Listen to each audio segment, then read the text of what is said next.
What is the cost of lies? It's not that we'll mistake them for the truth. The real danger is that if we hear enough lies, then we no longer recognize the truth at all.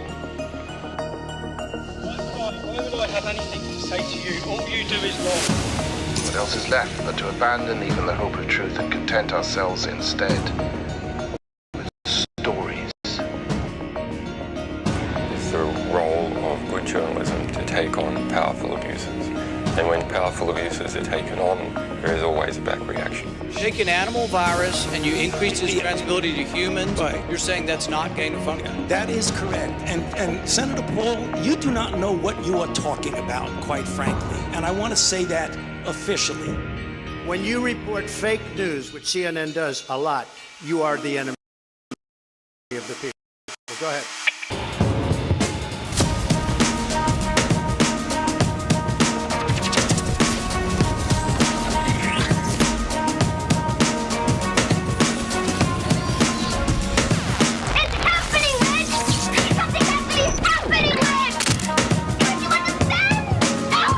What I care about is the reality of goodness, not the perception of it. And what I see all over the place is people who care about looking good while doing evil. Fuck them. Okay?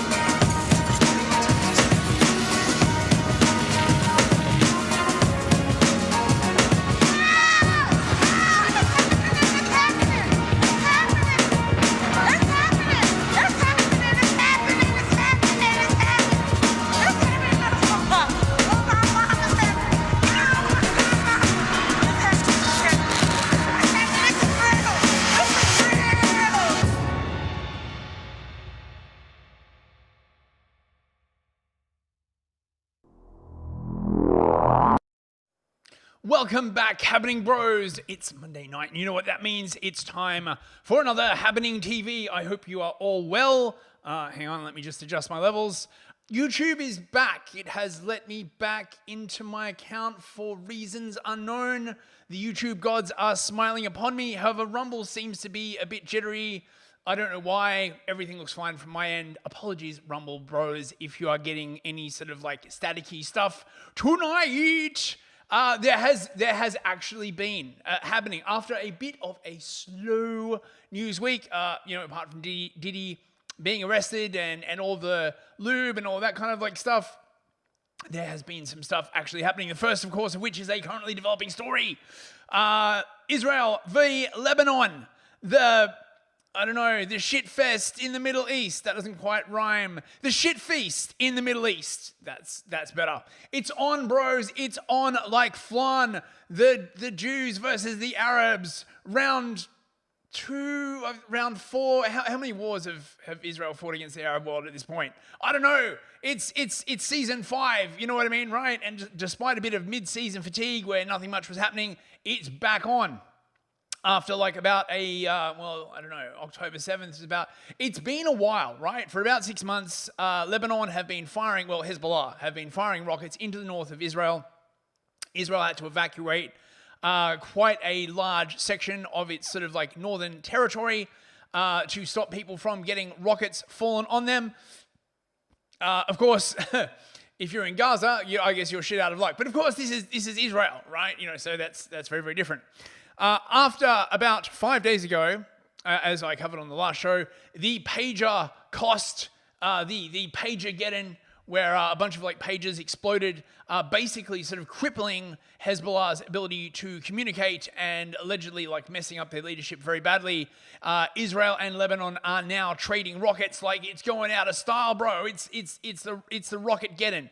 And today, Israel basically started, rocketing the hell out of southern Lebanon, including Beirut, and the Lebanese Hezbollah have been responding. So we'll be covering that.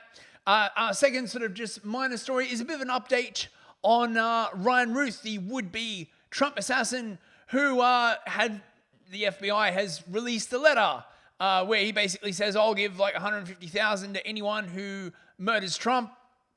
I guess first thought that went through my head is $150,000. That's not very much, mate. For a scalp like that, you'd want. Look, I would say, right, Trump's head would be worth at least 100 milli, right? At least 150,000. Pah, come on, mate, right? It's underselling him a lot. People are asking, well, why did the FBI release this letter? The Tranifesto was like held up in court for ages. I'll get into that. It's not a very, very big story. And finally, the UN has held a global summit for the fabulous future that we're all being marched towards at gunpoint. Sorry, the sustainable, inclusive future that everybody wants that's going to create a better world, don't you know, bros? Weirdly enough, it was only 3.5 days long. It seemed very rushed to me, bros. And although they released a very, very long document, if you go through it, a lot of it, there's a lot of repetition in it. It looks like it's just been sort of like knocked together very, very quickly. Is the UN on the back foot, bros? Are they just like, oh no, what about the SDGs? How are we going to do a global communism? Obviously, with the US election coming up, everything sort of in international politics is sort of in a bit of a holding pattern. I mean, apart from the Israelis, of course, because, they don't give a shit. But, the UN is, I think everyone is basically waiting to see whether the US will pull out of the UN effectively for the 4 years that Trump is in, which will massively nerf the 2030 project. Oh no, SDGs, mate. How are we even going to like live unless our living standards decline to that of Jamaica? I just don't know. Fortunately, though, the UK has a Labour socialist government, so we're not in any danger of backsliding. I'm so glad for that, bros. Fucking hell. Also, please donate to the channel, super chats, questions, snide comments if you like this channel. Hell, even if you hate watching it, let me know how much you hate the the show, as long as you pay me money. I'm totally cool with that. You can do so via Entropy, Super Chats on Rumble, or you can send Odyssey coins as well. I'm not too proud to accept an Odyssey coin. Every episode I put out on Odyssey costs me about 1 coin. So you can fund an entire episode on Odyssey by just sending me 1 Odyssey coins. I know you got some laying around. Send them my way. I'll make good use of them. Anyway, let's get on with the show. Today's meme. Me in 3 years being executed because of an AI-generated video of a crime I never committed. Well, I mean, it's entirely likely. I also totally foresee people using this as a criminal defense. I'll be like, Your Honor, that absolutely was not me. Saying those very, very spicy words and posting those very spicy memes. That was in fact posted by an AI. Checkmate, Your Honor. Prove that it wasn't. And the judge will probably be like, well, we don't really care. You're going to prison anyway. And I'll be like, but it was an AI. I was sure that was going to work, bros. Anyway, let's see who we have in the chat tonight. Yes, the Eunuch, of course. I will be on Discord and Dragons tonight with Aiden Paladin, and there's some other people I forget. Sadie Sapiente, J Chiva Loophole, Fox39 Forever, Cthulhu Loves You, Livy Drusilla, great to see you, Livia, Captain Crisps, DJ Based, Wyatt's Torch. Man, the gang's all here tonight. Lovely to see you all, chaps. Proper Pictures, good to see you guys. I think that's everyone. Did I mention J Chiva Loophole? Thanks for coming along. And on Odyssey, we have Kay. Oh, good to see you, man.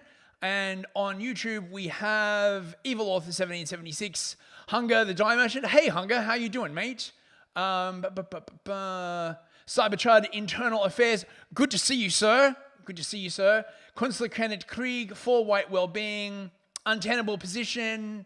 Mate, good to see you, dude. Untenable Position capped a rather cool Twitter exchange between a Reform Party, is he an MP or a candidate, Reform Party wannabe, where he was basically doing exactly the same stuff that the left does, being like, you're racist, you're racist, and everyone's just like, oh my God, you're just like the left. You're just like the left, much disappoint. Anyway, enough of that. Let's get on with the first story. Let me just get the window up here. Right. So, Israeli strikes kill 274 in heaviest daily toll in Lebanon since the 1975 to 90 civil war. Yes, Lebanon had a bit of a civil war for a while, where Beirut was basically a war zone, and now Beirut gets to also be even more of a war zone after also being a war zone after the massive explosion that happened like a while back, if you remember that. I don't know, Beirut, man, it's you can take the people out of the Beirut, but you can't take the Beirut out of the Beirut, I guess. This is from The Guardian. At least 274 people have been killed and 1,000 injured. Lebanon's health ministry has said after a wave of Israeli airstrikes on alleged Hezbollah targets that left the country very, very fucked up. Children, women, and paramedics were among the casualties in the strikes. Well, it's a war in Israel's most intense barrage in nearly a year of cross-border clashes. Benjamin Netanyahu said the military was changing the security balance along the northern border. He said, I promised we would change the security balance, the balance of power in the north, and this is exactly what we are doing. Israel has said it has hit 300 Hezbollah targets in its biggest strike against the militant group since Gaza war began in October last year, when Hezbollah began strikes in Israel in support of Hamas.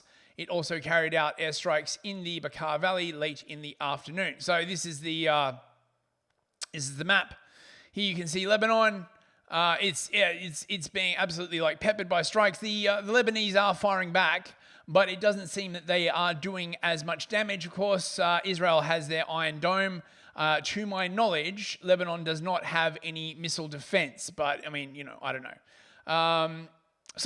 Let's see. The actions will continue until we achieve our goal to return the north of Israel, their residents safely back to their homes, which means they're going to have to basically, I don't know. So there's been some speculation on how they're going to do this.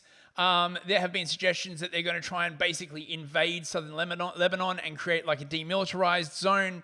The Israelis have also been talking about creating a sort of demilitarized zone in the north of Gaza, which means basically they'll seal it off and anybody left inside will starve to death, after which they are going to build a bunch of beach homes on there, presumably, for peace and security and all that kind of like stuff. Israeli Defense Minister Yoav Gallant said in a video published by his office, setting the stage for a long conflict as Hezbollah has vowed to fight on until there is a ceasefire in Gaza, which will happen when there are no more Gazans left in Gaza. These are the days in which the Israeli public will have to show composure. Yeah, I don't know about that. Roads leading out of South Lebanon were jammed with traffic as people fled the relentless bombing. Areas that have served as safe zones for displaced people since last year are suddenly in the crosshairs of the Israeli military. Don't worry, the Israelis are basically telling them to leave before they blow up their homes. The airstrikes have reached us on the outskirts of Tyre. There was a strike just 100 meters behind the displacement center. So yeah, it's on. It's on like flan. Here's a map of all the stuff going on at the moment. As you can see, the Israelis are absolutely pounding the south of Lebanon. They, of course, have American air and intelligence support. And this is the kind of scenes that are coming out of Lebanon at the moment. Oh, fuck, or at least it would be, if the bloody thing would work. Come on.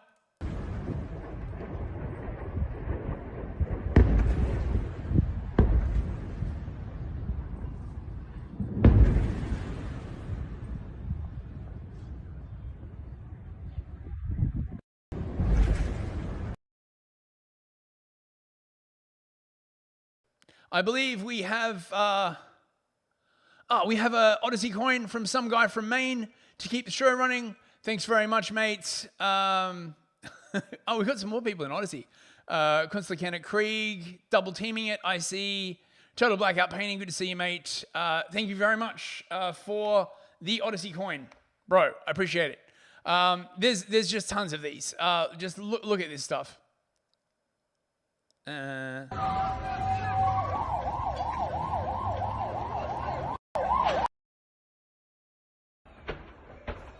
جيب شيت هي غارتين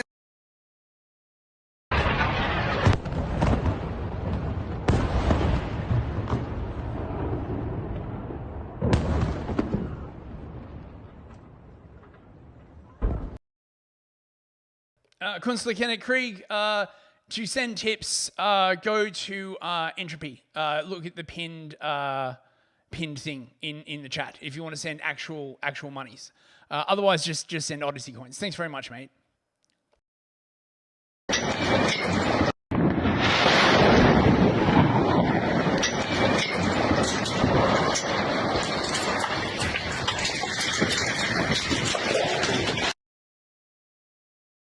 Yeah, it's all kicking off.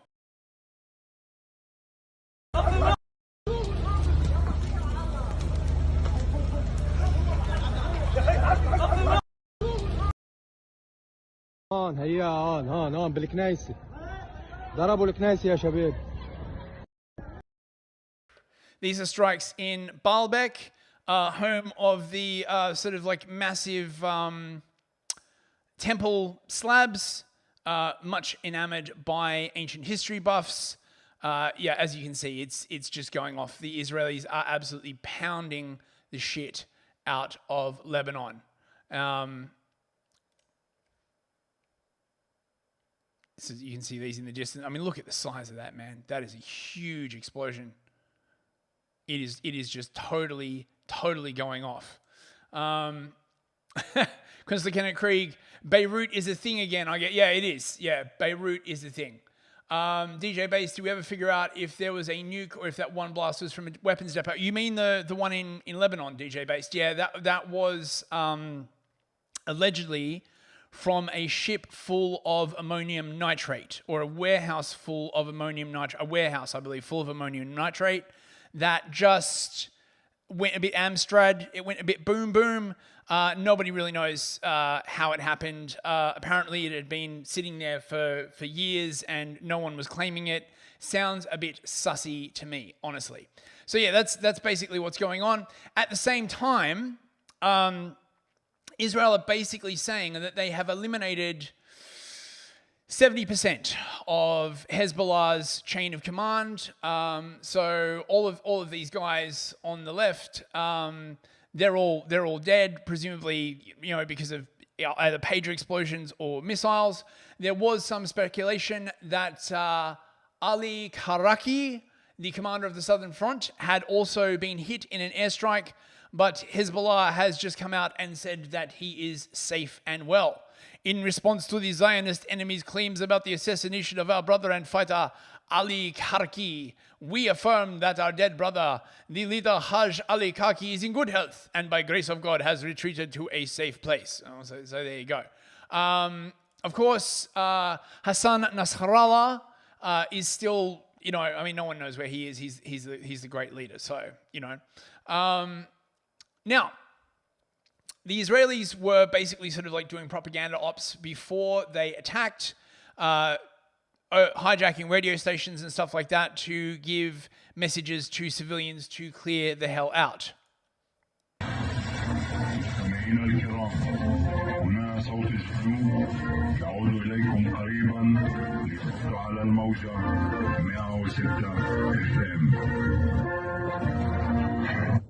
تحذير عاجل إلى سكان جنوب لبنان. نشاط حزب الله يجبر جيش الدفاع الإسرائيلي على التحرك ضد مواقع عسكرية في القرية والجيش لا يريد المساس بكم. إذا كنتم تتواجدون في مبنى يستخدم أيضا من قبل حزب الله أو بالقرب منه عليكم الخروج من القرية والابتعاد لمسافة 1000 متر خلال ساعتين حتى تلقي رسالة جديدة. كل من يتواجد بالقرب من عناصر حزب الله ومنشآته أو أسلحته يعرض حياته للخطر. جيش الدفاع الإسرائيلي. Now, of course, the Israelis are saying that Hezbollah are hiding missiles and arms inside civilian structures, which they may well be, or maybe not. It's the Israelis. They're not really shy about attacking civilian targets. Netanyahu has come out delivering a message kind of, when I watched this was eerily similar, if you remember the start of the Iraq War, where Bush and Blair got up and Bush was like, my fellow Iraqis, we're after Saddam. We are not after you. We are your friends. Do not resist us. Basically same kind of vibes. The fact that Netanyahu is saying this suggests to me that this is the start of major theater operations. Message for the people of Lebanon. Israel's war is not with you. It's with Hezbollah. For too long, Hezbollah has been using you as human shields. It placed rockets in your living rooms and missiles in your garage. Those rockets and missiles are aimed directly at our cities, directly at our citizens. To defend our people against Hezbollah strikes, we must take out those weapons. Now, starting this morning, the IDF has warned you to get out of harm's way. I urge you, take this warning seriously. Don't let Hezbollah endanger your lives and the lives of your loved ones. Don't let Hezbollah endanger Lebanon. Please, get out of harm's way now. Once our operation is finished, you can come back safely to your homes. Yes, once our operation is safely finished, you can come back safely to your homes. Yeah, how did that work out for the Gazans?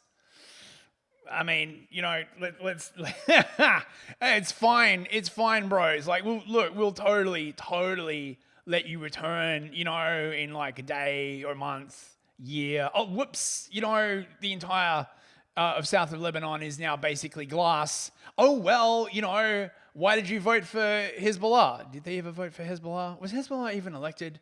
I can't remember. That place is like a massive basket case. But yeah, so, yeah. Livy Drusilla Fist, you should do more impersonations. Thank you. Captain Chris, Fist is perma-rocking a Cruella de Vil. Yeah, I know. It's because I fucking haven't got my hair dyed for a while, mate. So, I'm like, if it grows out enough, I'll look like Sauron. But for the moment, I look like Cruella de Vil. If I became a tranny, then I'd look like Cruella de Vil. At the moment, it's quite a poor impersonation. But, Livy Drusilla says Hezbollah was not elected. Simon JJ, do you do Frank Spencer? Wait, who's Frank Spencer? Simon JJ. I don't know who that is. Thank you for the feedback on the impressions. Now, this is also from The Guardian. I've been using The Guardian a lot because it's free. Whereas with the Telegraph and all these other sort of like papers, I've got to like run it all through like archives. So, but this is the question. Okay, so just to summarize this article, if Israel does a ground invasion of Lebanon, what's going to happen? Remember the last time that Israel invaded Lebanon, they got their asses handed to them. They actually lost. I'm sure from the Israelis' point of view, they won while retreating or something like that. But there are real questions. Lebanon is quite mountainous territory. So what they might, as I was saying, what they might just try and do is just level everything in southern Lebanon, declare it a demilitarized zone, and just say, well, there's nothing else we could do. We had to flatten all them homes in the name of the peace. We had to destroy the village in order to save it. And that's exactly what we're going to do. Wait, was I doing Reagan or Bush there? I don't know. Whatever. You know what I'm saying. I can't quite do Netanyahu. So no one really knows where this is going, to be perfectly honest. But right on cue, the US is like, oh man, I guess we better send some troops in. How many troops are you going to send? Oh, not that many. How many? Oh, well, we can't say. What kind of troops? Oh, who knows? We have to make sure that we attack the enemy unprepared, and so we will not be revealing operational details at this time. Basically, whatever Kamala would say. We have to support Israel.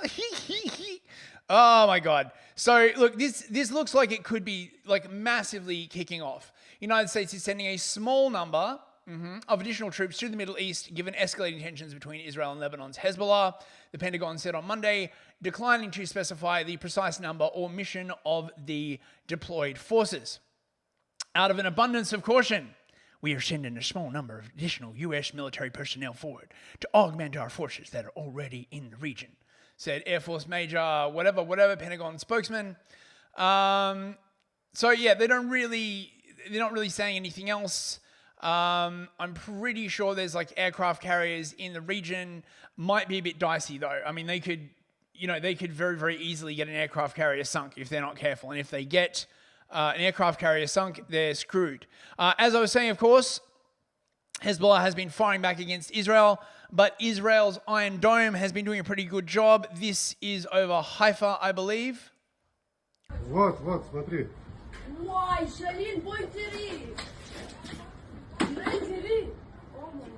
Что это? Это наша себе? Да, это Стелла Марис, это где мы жили. Мы жили не там. Монеро, он что-то похоже, он побежал домой. Я увидела камеру, он увидел, он мне говорит, он не хотел это все, он просто потянул меня обратно.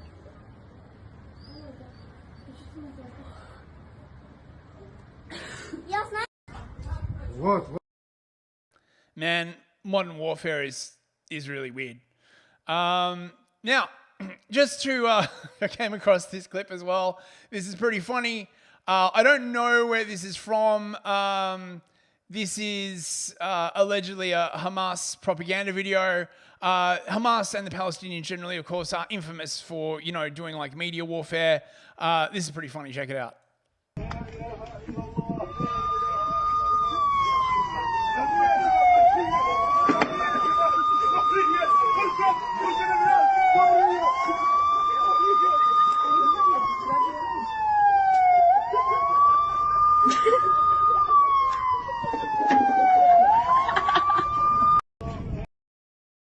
Look at that little boy run. He must have been miraculously healed by the sound of that air raid siren.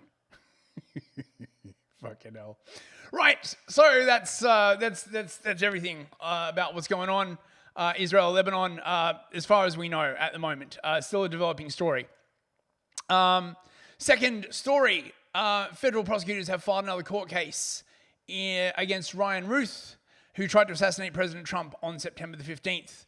They say that Ruth was stalking President Trump for an entire month before he brought an AK, a Dragunov assault rifle, outside of President Trump's golf club in West Palm Beach, where Ruth plotted to shoot and kill him. Prosecutors also revealed that investigators found in a backpack and shopping bag linked to Ruth plates that were capable of stopping small arms fire. And we already knew this. Who the fuck is this from? It doesn't bloody say. Wait. Oh, from Laura Loomer. Right, we already knew this. Ms. Loomer, thanks very much. That means he came ready for a shootout and didn't want to die. Yes, well, we knew this as well, right? He's hoping to shoot Trump and then get away. Yes, we know this. Why do I have this tweet open? Here we go. Right. So, Wyan Wesley Wuth. Wyan Wesley Wuth penned a chilling note targeting Donald Trump months before the arrest. Trump is unfit to be anything. Millions and millions of things I have been. That guy Ruth, he's just a loser. He's just a loser. Went to Ukraine, couldn't even join the army, came back, couldn't even take a shot. Goddamn lefties. Tell me I'm unfit. Fuck you. I wish Trump would swear a bit more, actually. Honestly. Captain Crisps. Ruth was chasing GTA 5 stars, didn't get even one. Some guy from Maine. Another Aussie coin. A coin to hear your best American accent, bros. Thank you very much. I don't know. There are so many different American accents, mate. It's hard to just pick one. You know, American accents are many and varied. Right. So this is the so basically, Ruth dropped a box of stuff at an unnamed person's home in the months before the assassination attempt. It was full of like phones and kind of like other stuff. Some people are like, well, how did he have so many phones? It might have just been all of his old phones. He might have just been like, I'm going out to, and even if this thing succeeds, I'm heading to Mexico, taco, burrito, arriba. And it also had this note. And weirdly enough, no one gives a full bloody text, and it's freaking hard to read. I'll give it a try. Dear world, this is why I'm Wesley Ruth. Dear world, this was an assassination attempt on Donald Trump, but I am so sorry I failed you. I tried my best and gave it all the gumption I could muster. It is up to you now to finish the job, and I will offer $150,000 to whomever can complete the job. How's he going to fucking pay? How are you going to collect payment? Like, seriously? Everyone across the globe, from the youngest to the oldest, know that Trump is unfit to be anything, much less a U.S. president. U.S. presidents must, at a bare minimum, embody the moral fabric that America the moral fabric that is America, and be kind, caring, and selfless, and always stand up for humanity. Trump fails to understand, and fuck, mate, this guy's handwriting is like terrible. Cthulhu loves, yes, he is trans-Canadian, hence the mental illness, haircut and stuff. He got the Canadian virus. I don't know, I just always like that accent. So he's like, look, Trump's unfit. I'm gonna do it. So this is clearly premeditated. So he should definitely be charged with, I don't know, is there such a charge as conspiracy to assassinate a political figure? I presume that there would be one. I don't know how anyone is supposed to collect this 150,000, right? Like, yeah, I know his cursive is fine. Shut up, Crisps. I'm just not good at reading cursive. It's 2024. We're in a new era now. So honestly though, how is anyone supposed to collect 150,000? That's what I want to know. And how is he supposed to get out? There have been rumors swirling that he had an exit plan, that he was going to go to Mexico, that he had it all planned out. And this would make sense, if he was like, prowling around and planning for like a month. The question, of course, is how did he know that he was going to be at the golf course? And I suspect the answer is that he was just one of multiple teams that are probably out there trying to kill the best president, but they're not going to get me because I'm being watched over up on high. They're not going to get me. So yeah, I mean that's just freaking crazy. As you can see, here is Mr. Ruth rocking not only the mega NAFO soy face, but also the mental illness haircut. He is Slava-ing Ukraine as hard as it is possible to Ukraine Slava. Oh my God. He's concerned, bros. He's concerned about the state of the world, and the way to fix the state of the world is to engage in a nuclear war with Russia, right? Because that's what concerned people do. I'm so sick of this bullshit, right? Honestly. Right. Oh, see you later, evil author. Have a good one, mate. Right, so we're running a bit short today. That's fine. This is a pretty tiny story, this one. So you go on to our final story. The UN General Assembly has adopted a pact for the future. Secretary General Guterres pushed for the summit and the pact, which covers themes including peace and security, global governance, sustainable development. Oh, I'm getting a soy erection, bros. Oh, I'm getting a sustainable erection. Climate change, oh, so important. Digital cooperation and human rights. I just had a soy ejaculation, bros. I love feeling this moral. Oh, mate, I bet Ryan Ruth would just be like, oh yes. So fucking sick of this bullshit. UN Summit of the Future begins as leaders look to tackle global crises, many of which they had a hand in starting. Bros. No.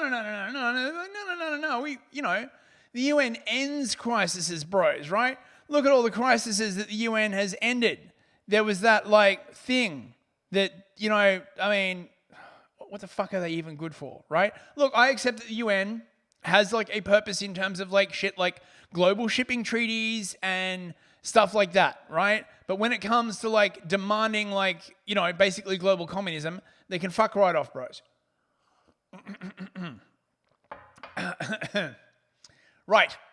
Global leaders are gathering in New York on Sunday for a summit of the future. Aimed at addressing 21st century challenges ranging from conflict to climate amid skepticism over whether the final pact will meet its lofty goals. Look, it's just the 2030 SDGs, right? That's all it is. There are no new lofty goals. It's the Sustainable Development Goals. It's always the Sustainable Development Goals. It's always 2030. It's this whole thing is them just whinging about how it's not going fast enough. The Great Leap Forward isn't leaping forward enough, and they haven't killed enough people. Basically, I mean, saved enough people, right? I mean, spread inclusivity far enough. So he first proposed the meeting in 2021. Oh, interesting. Billing it as a once-in-a-generation opportunity to reshape human history by rekindling international cooperation. Well, then it's funny it only went on for 3.5 days then, bro. Right? You would think that, something this large, right, with this much lead time, 3 years of lead time, would be at least a couple of weeks. But oh no, it's just 3.5 days, bro. Holy shit, right? I was at the freaking Old Glory Club conference for longer than that. Dude, letting the side down. A once-in-a-generation opportunity to reshape human history by rekindling international cooperation. Oh, it makes me so hard.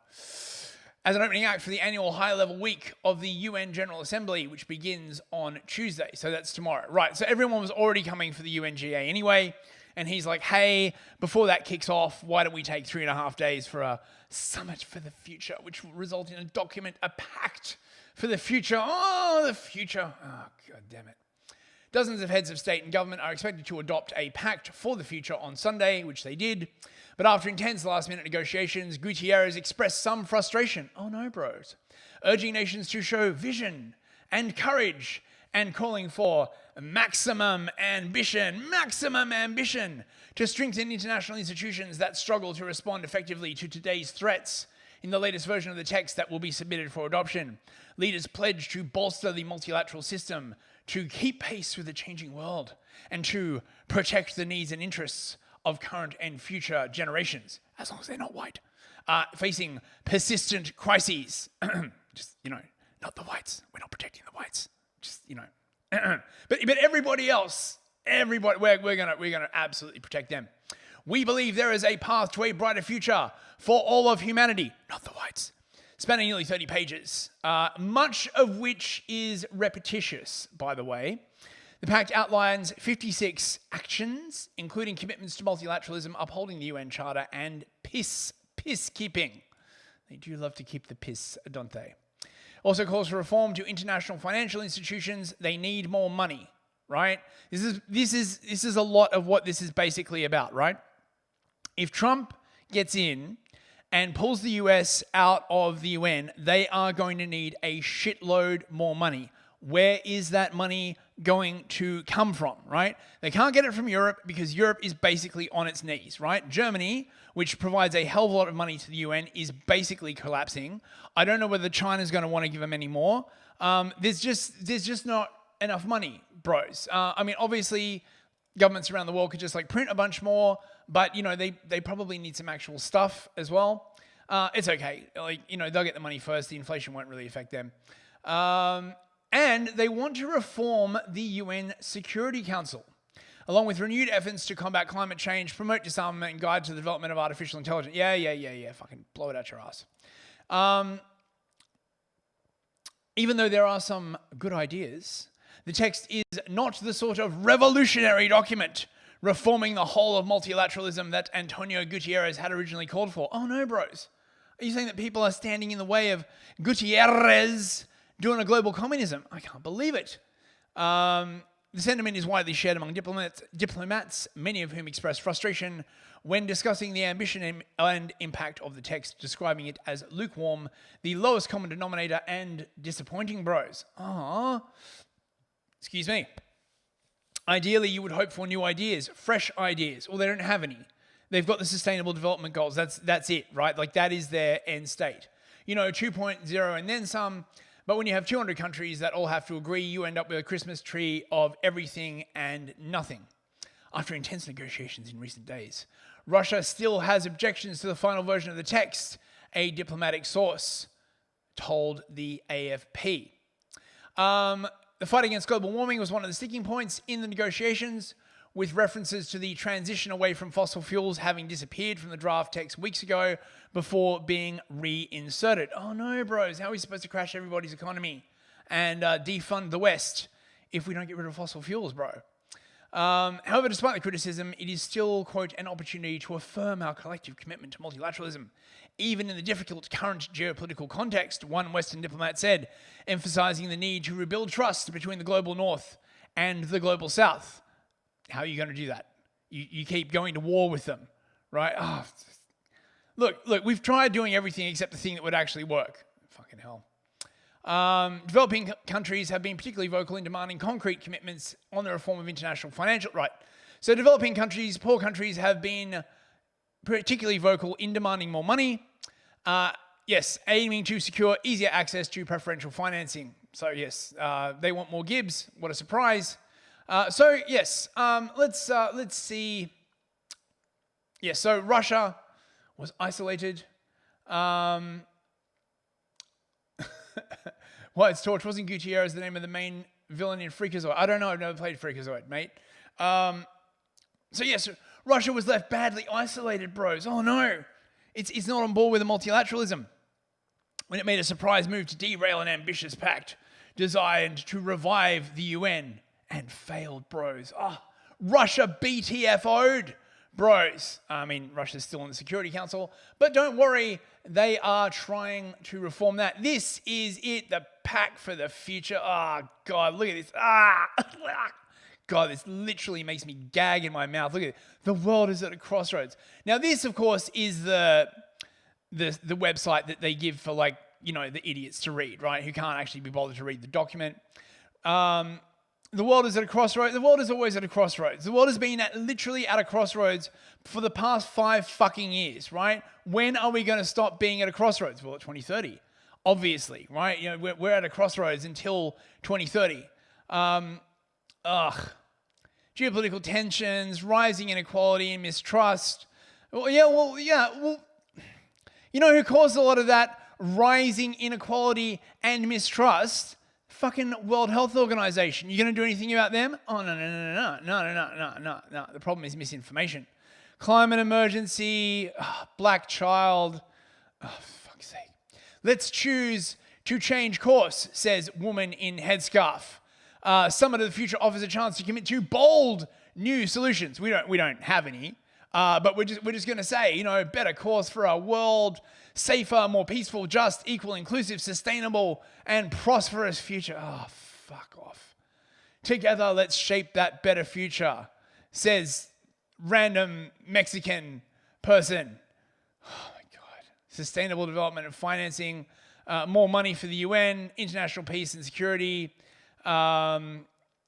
Global Digital Compact, that's basically like the UN sort of ruling the internet. I was like looking into that. You know, basically they'll be like, we need like laws that cover the internet everywhere. Youth and future generations, more sexual education for your kids, more social and emotional learning, more gayness, and of course, more stuff for women. More women everywhere. So tiresome. Now, just to give you an idea, they seem to be running out of ideas, right? All they're doing is just saying the same buzzwords over and over. This is, who the fuck is this guy? Achim Steiner, oy vey, he, him, the administrator of the United Nations Development Program. He just says all the buzzwords. Check this out. We live in a world divided and scarred by conflict, with fault lines such as growing poverty and inequalities, climate change, and the destruction of our natural world. Many of the speakers, distinguished speakers, have addressed themselves to these today. Yet, amidst these tremors, the young people of our world, of our communities, and the young people that I have met here during the past 2 days, the action days in New York, have truly stood out to me. Their faith in a better tomorrow holds, and their determination to build it as well.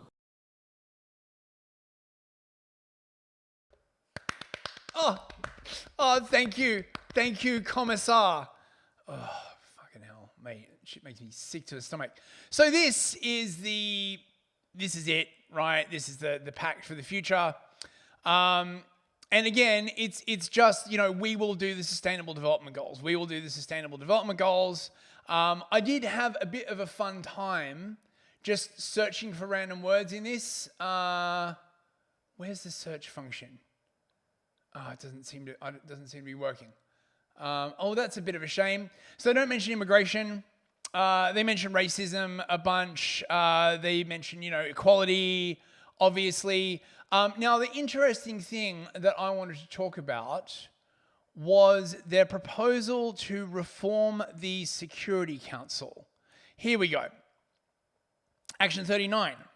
We will reform the Security Council, recognizing the urgent need to make it more representative, inclusive, transparent, efficient, effective, democratic, and accountable. Well, what the fuck does that actually mean, right?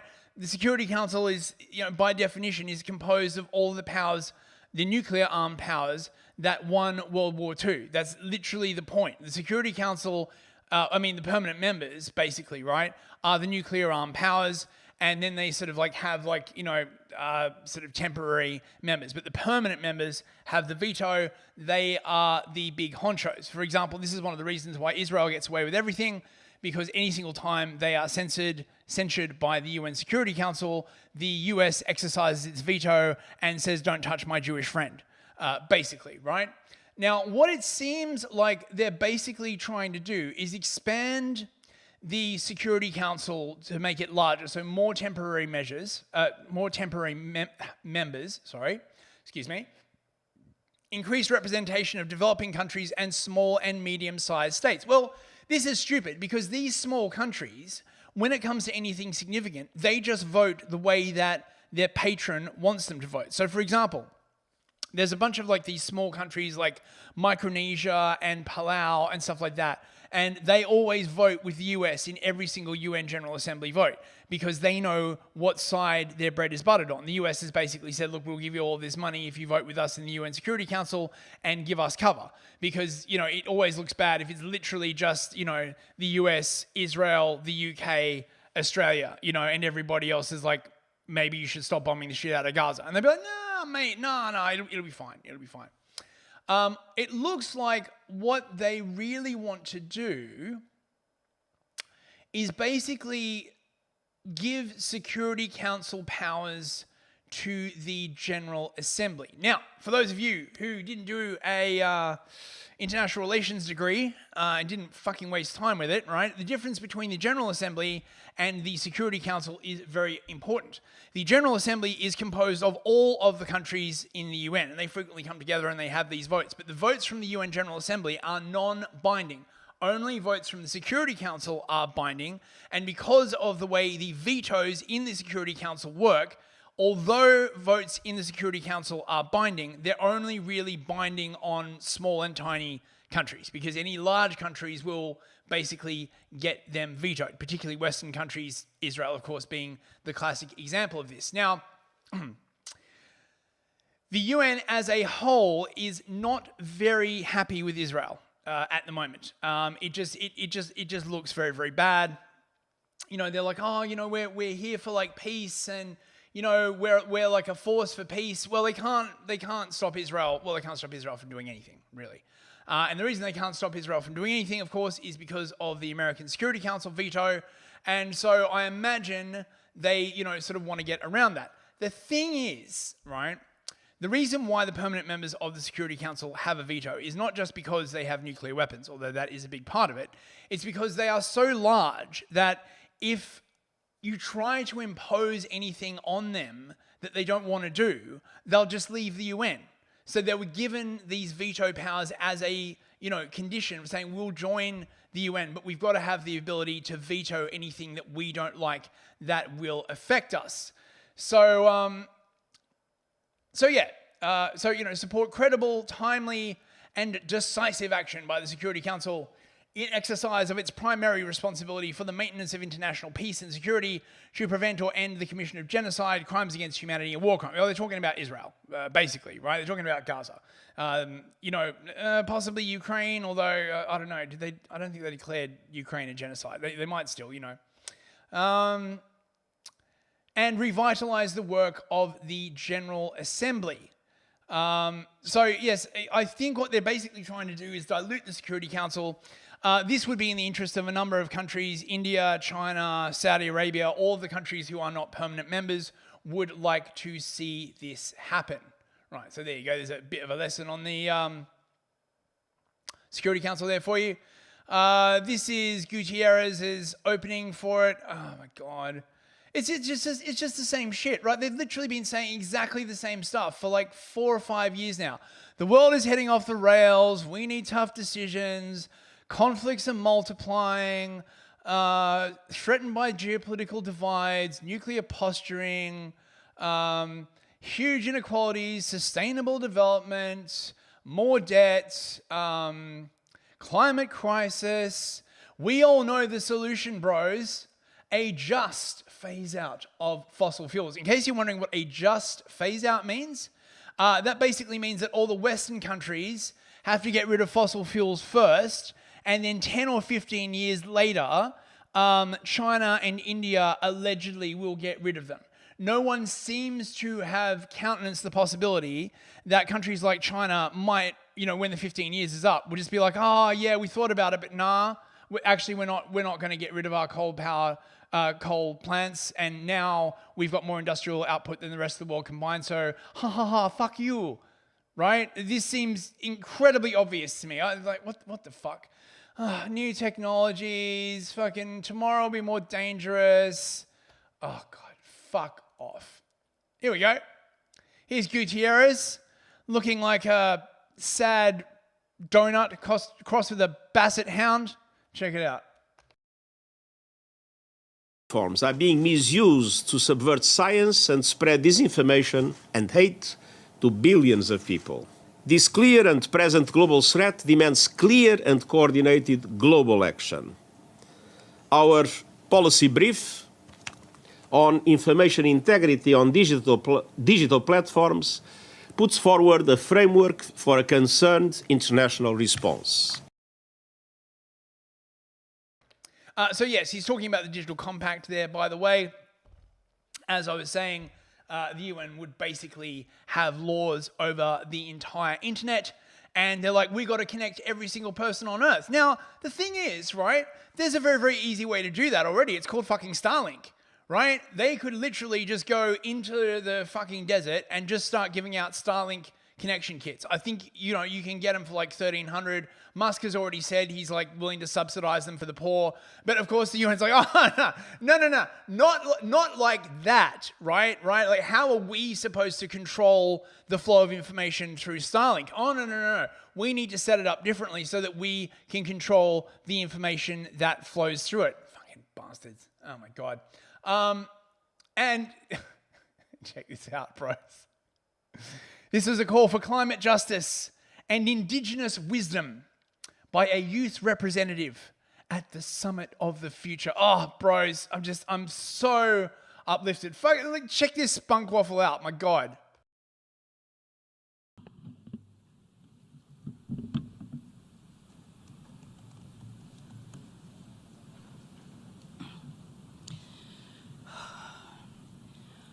Wait on unseen, wait on unseen. Wait on unseen, wait on unseen. With the permission of the Creator, the Lenape ancestors of these lands, and with the permission of your hearts, it is an honor to address you today, my dear relatives. First and foremost, I want to give thanks to the spirit world, to Father Sun, to Mother Earth. Gratitude to the plants and animals, the sacred waters, the sacred places who gave humanity the sacred knowledge and understanding that made it possible for us to coexist in balance with creation for thousands of years. I bow to you and your ancestors, because we all descend from these good people who walked on Mother Earth in a good way. And I'm calling on them today for guidance. Why? Because our Mother Earth is hurting and she needs our help. Worldwide, our waters and sacred places are being desecrated. Corporate greed and war are pushing life to the verge of extinction. Global governments and politics are void of spirituality, of morality, and basic respect for life. My generation's hearts are breaking as we survive the impacts of climate disaster that could have been prevented. Breaking as we watch genocide of our Palestinian relatives live on our phones, despite the Right, enough of that. Yes, I agree. The translator was clearly the best part. Oh my God. Shut up, stupid woman, silly woman. Oh my God, bloody hell. However, bros, mate, I hate to say this. Global coal consumption is still rising. And who is doing most of the coal? Let me guess, it's the evil white people. Well, no, it isn't, of course. All of, the West's coal consumption is falling. It's China and India, of course, who are basically using coal like it's going out of fucking style, right? China consumed 56% of the world's coal in 2023. And I'm sure any day now, right, they're going to turn it around, bros, and be like, oh, yeah, we're so for the climate now. No, they're not. It's a fucking scam, right? Like, oh, God, I'm so fucking sick of this bullshit. Right, enough of that, bros. I think it is now time for some cringe. Yes, I know that was pretty cringe, but I got a bit more, mostly political cringe for you this week. Let's see. Right. Let's get on with it. Obligatory Kamala saying nothing. What is on your heart to say to the American people as we have 47 days until November 5th? What's on your heart? To say to particularly those people who are still undecided or maybe indifferent. Is there anyone seriously in the US who is undecided at this point?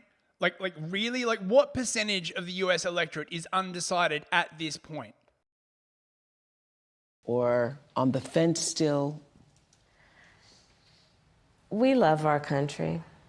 I love our country. I know we all do. That's why everybody's here right now. We love our country.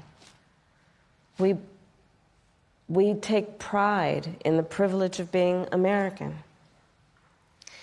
And this is a moment where we can and must come together as Americans, understanding we have so much more in common than what separates us.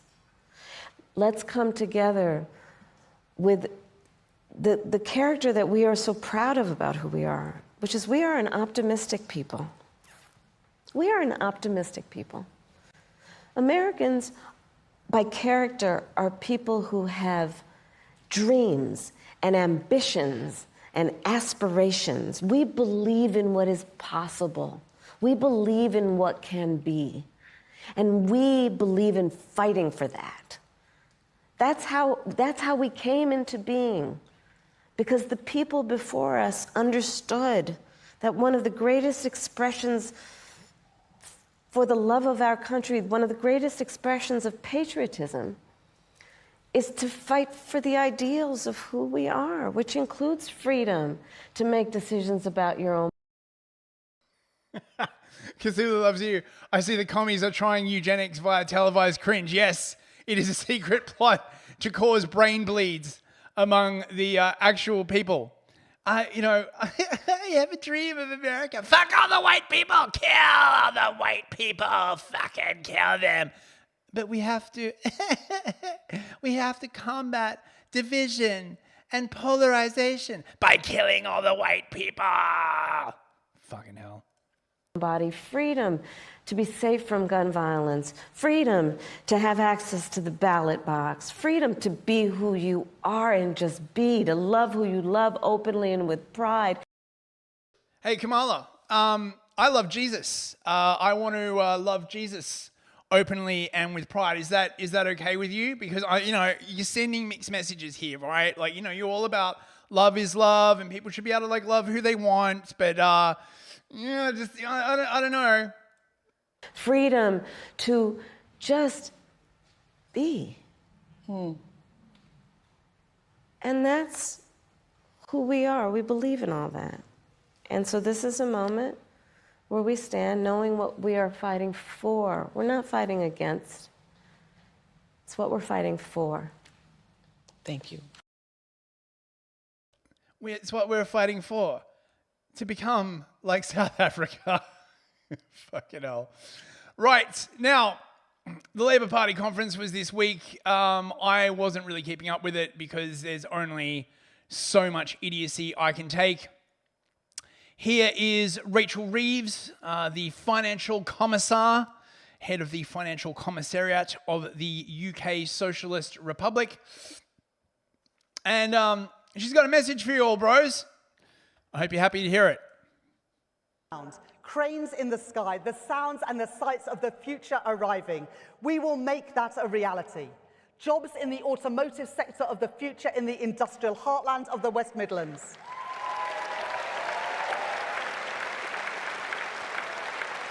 Jobs in life sciences across the Northwest, clean technology across South Yorkshire, a thriving gaming industry in Dundee, and jobs in carbon capture and storage. Knife crimes in London, rapes in Birmingham are all the things that we are going to build for you. 1 million, no 2 million, no 3 million Bomalians resettled in the UK. It's going to be glorious, friends. On Teesside, Humberside, and right here on Merseyside too.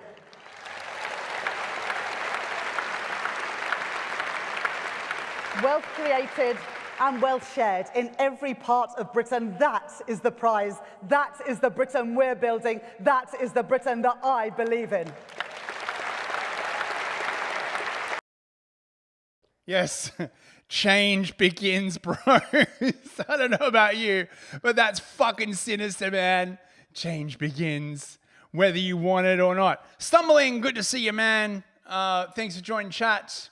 Now, turns out not everything was hunky-dory at the Labour conference, bros. I know, I can't believe this, but Rachel Reeves, the venerable commissar, was in fact heckled. I can't believe it. No, I know. I hope that this man was taken out and summarily beaten, nay shot, nay tortured. How dare you stand up to the Fabians, sir? Check it out.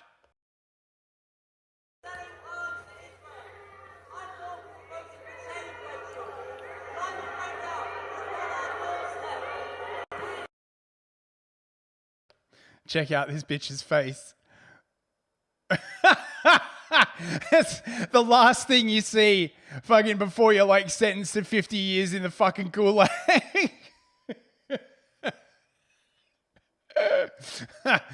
Guards, seize that man, beat him strenuously, take him outside behind the chemical sheds and shoot him. I will not be mocked. Yeah, Arden Party, she's memorizing him for the firing squad. Yeah, like for real, man. Like, look at this fucking shit. I will not be mocked. Oh my God.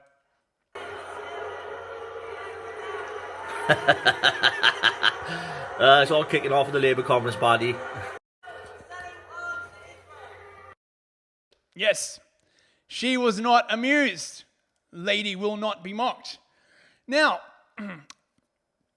there's been a lot of stuff recently about people basically trying to get an answer to the question that can be basically summarized as, if you took all of the English out of England, would it still be England, right?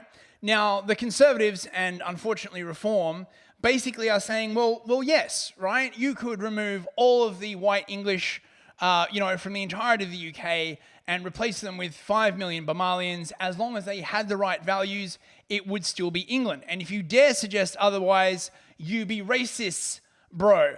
But there have been a few people like actually trying to ask this question.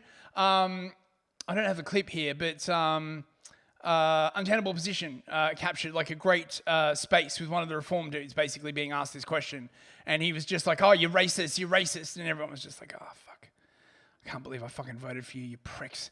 Here is Robert Jenrick, the aspiring to be head of the Conservative Party, as if anyone fucking cares, trying to define English identity without saying that it has anything to do with actual English people. Check it out. What do you mean by English identity? Well, look, I'm a proud Brit and a proud unionist. I want a strong Scotland, Wales and Northern Ireland, but I'm also proud to be English.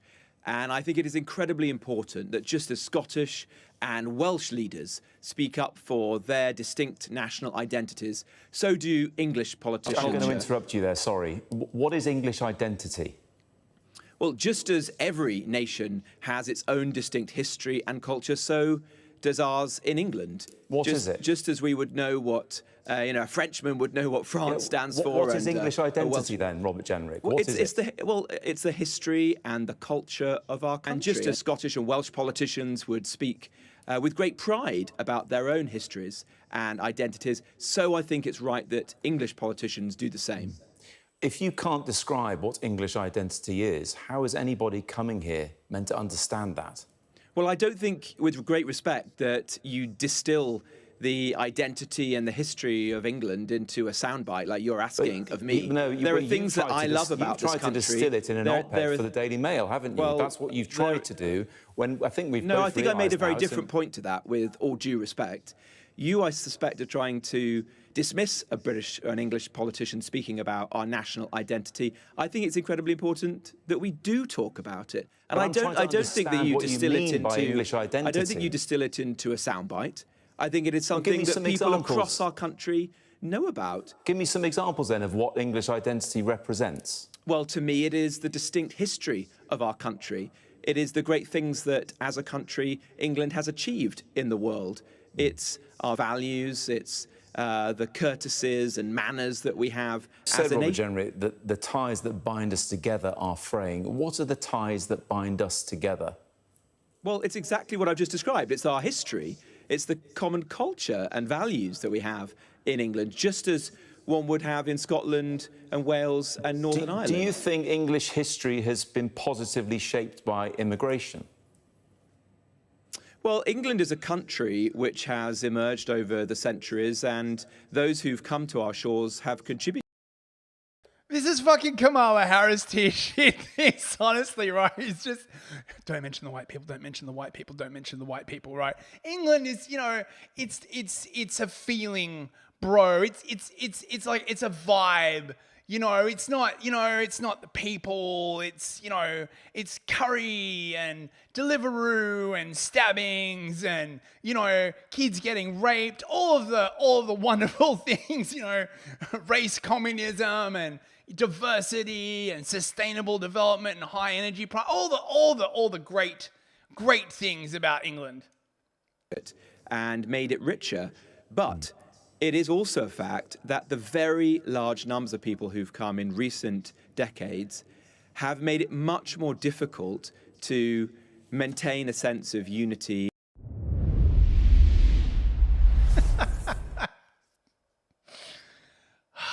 Fucking hell, mate. Like, this is going to come to a head at some point, right? Like, someone's just going to be like, look, right? Like, just say it, right?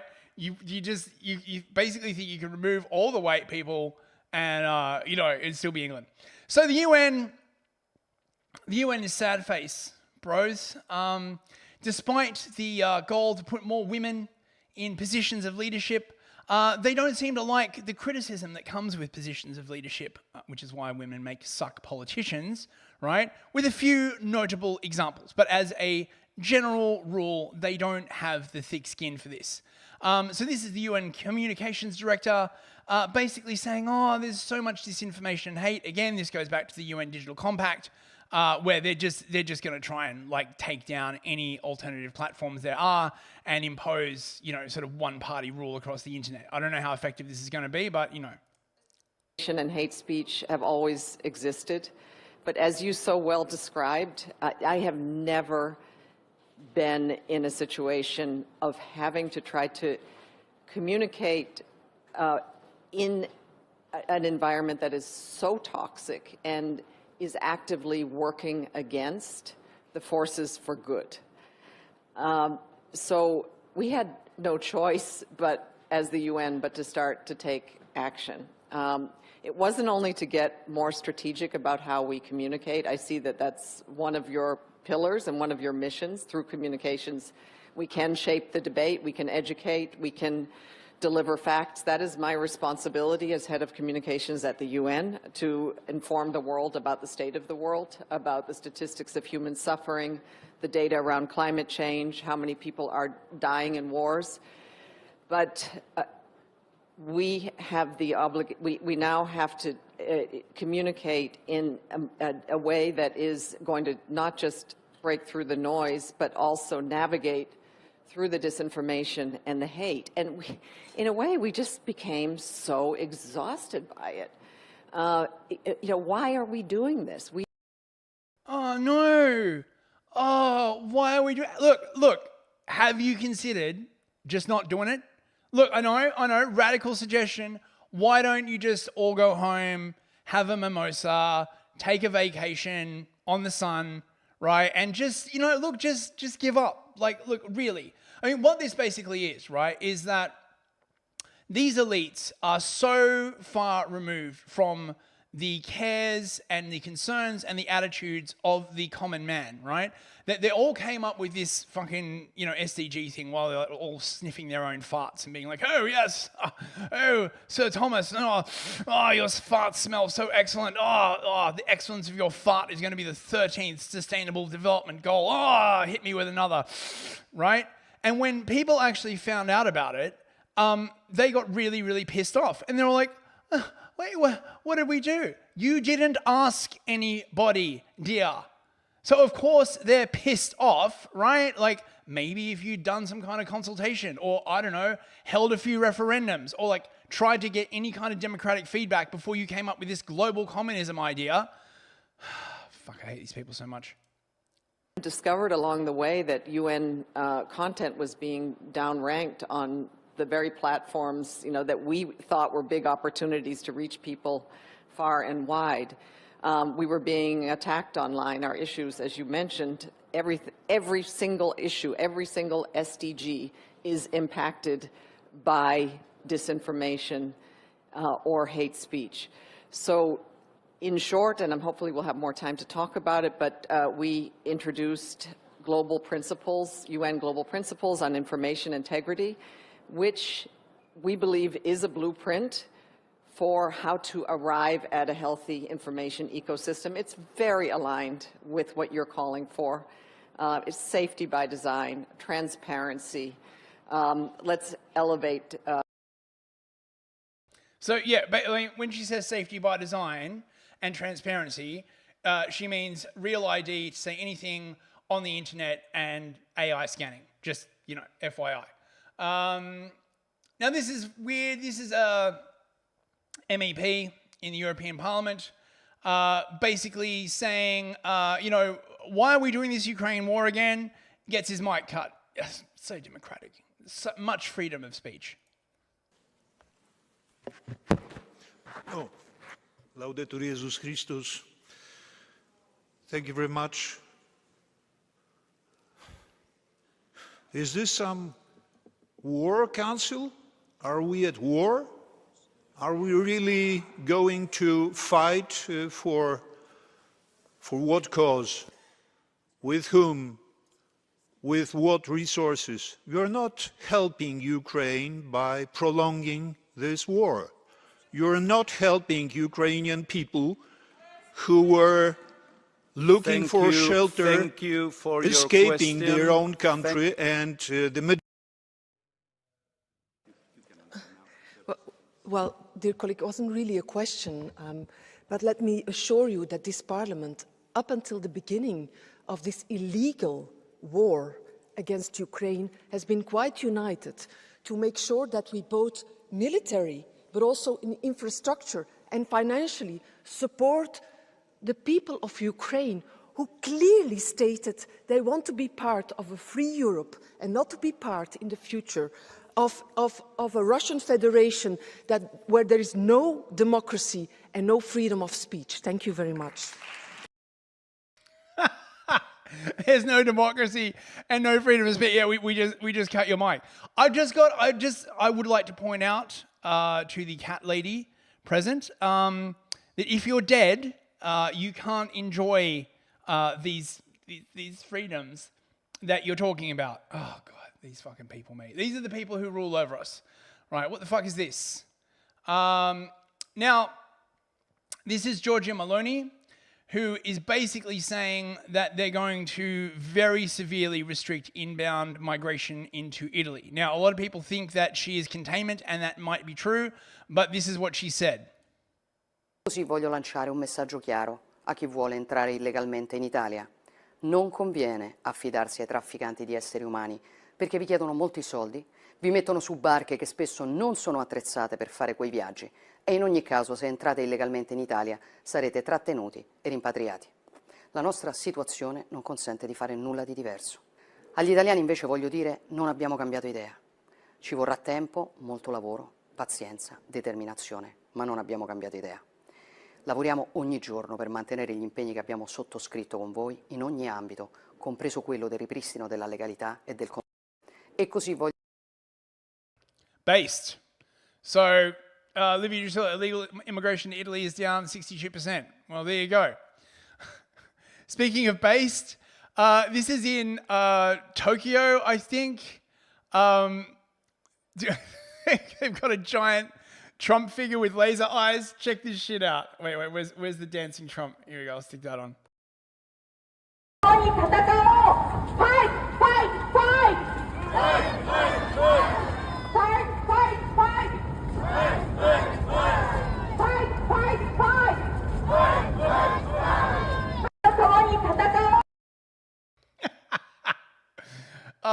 based and also wholesome chungus. Right, we got some like funny ones now. Most of these are from Sadio Sapiente. Enjoy. If I put the seat up to urinate and then put it down after I'm done, at your request, that is 2 seat repetitions per urinary event. This arrangement means that if you go into the bathroom, you can just sit down and urinate and leave with 0 seat repetitions per urinary event. Would it not then be a fair and equitable marriage arrangement, creating a scenario where we are both responsible for only 1 seat repetition per urinary event? And she's gone.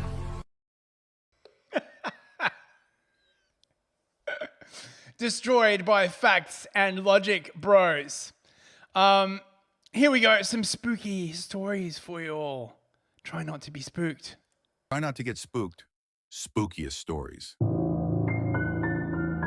Don't worry, guys. We'll hear the evil clown coming from a mile away because his shoes honks when he walks, I said. Little did I know, we weren't hunted by the evil clown, but rather the evil mime, the silent killer. After being traumatized when I was molested, I decided to see a therapist. To my horror, I realized this wasn't the therapist's office, but the rapist's office. I was so worried about getting monkeypox at the zoo. Haha, that's not how you get monkeypox, said the gay bartender in the gay bar that we were in with gay people. Terrifying. Oh, especially the monkeypox one. This is good. Enjoy. That's not true, and it's definitely not really happening. Yeah, it's happening, but it's not a big deal. That thing that's happening is actually a good thing, and here's why. People freaking out about the thing that's happening are the real problem here. Yep, every single goddamn time. Bit of a Diddy joke for you all. Huh, nice, the last one.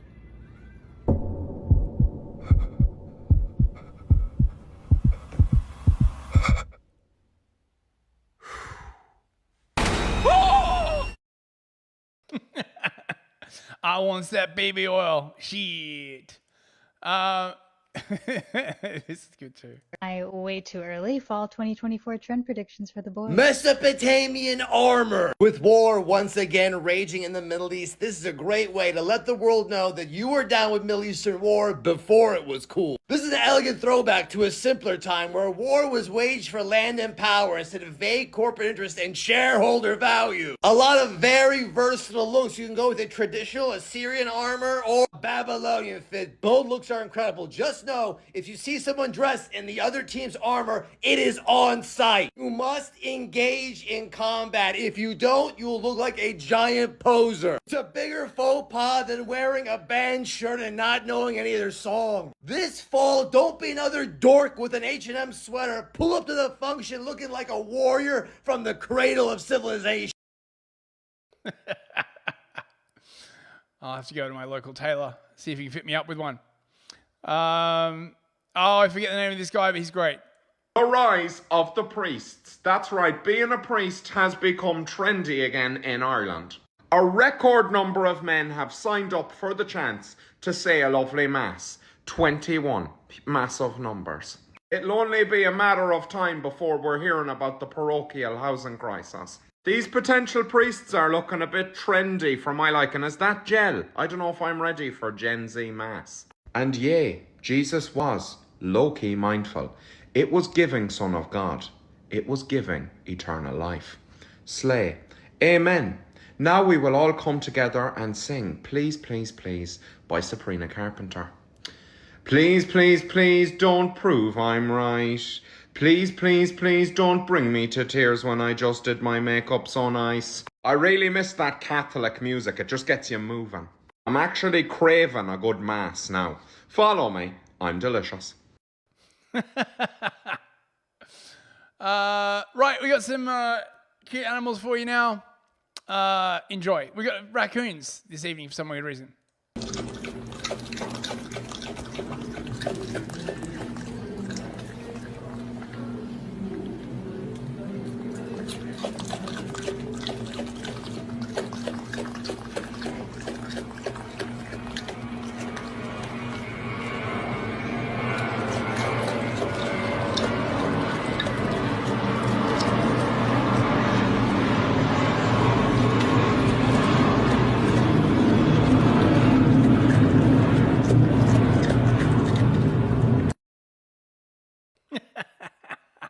It's like he's playing poker or something. And another raccoon.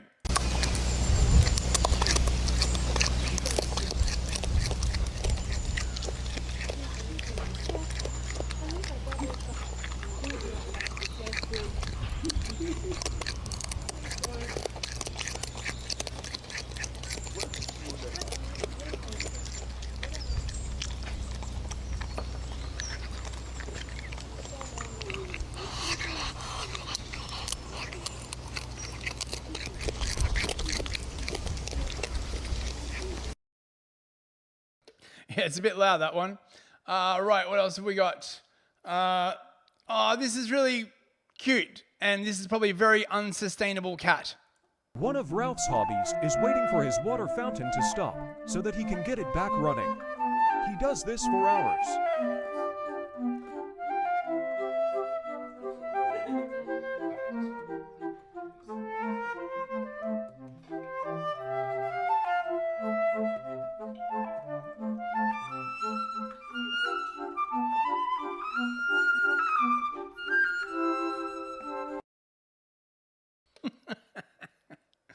Aww.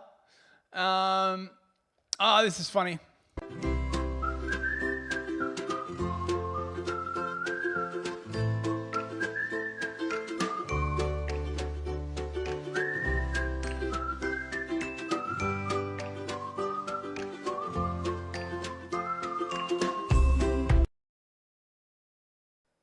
Stumbling says he has dropped me an entropy. Here we go. Oh, for $5 US. Thank you very, very much, Stumbling. Yo, I provoked a feminist by switching genders on a post telling men to surround themselves with intelligent women. She was so dumb, she just spat ad hominems at me. I looked at her profile, and she's the regional director of a federal agency. Many such cases, bro. Many such cases. Thank you very much for the super chat. Right, and our final cute animal video of the night. Fennec foxes. Who doesn't love fennec foxes? I think these things are like literally the cute. When I die, I want to be buried under a pile of fennec foxes. And actually, they'd probably eat my face. I'm not sure if I mind, honestly.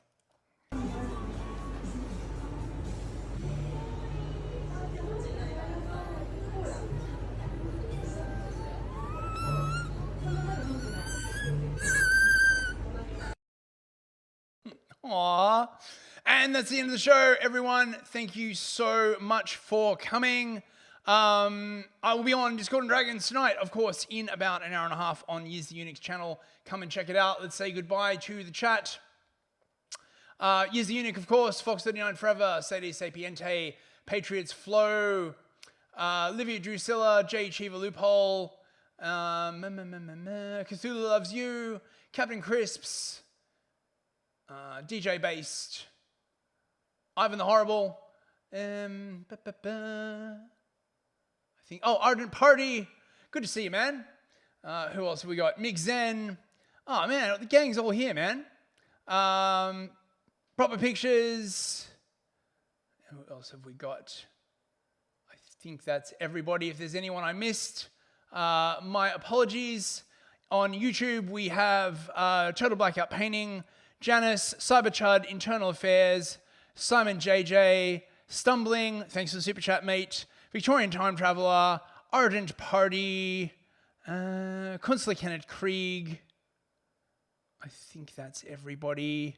And on Odyssey, we have some guy from Maine, thanks for the Odyssey coins, mate, Kay, Camille the Wicked, oh, good to see you, mate. I think that's everybody. I'll see you on Discord and Dragons tonight. Hopefully, have an excellent week. I'll be back on Thursday. Good night, bros.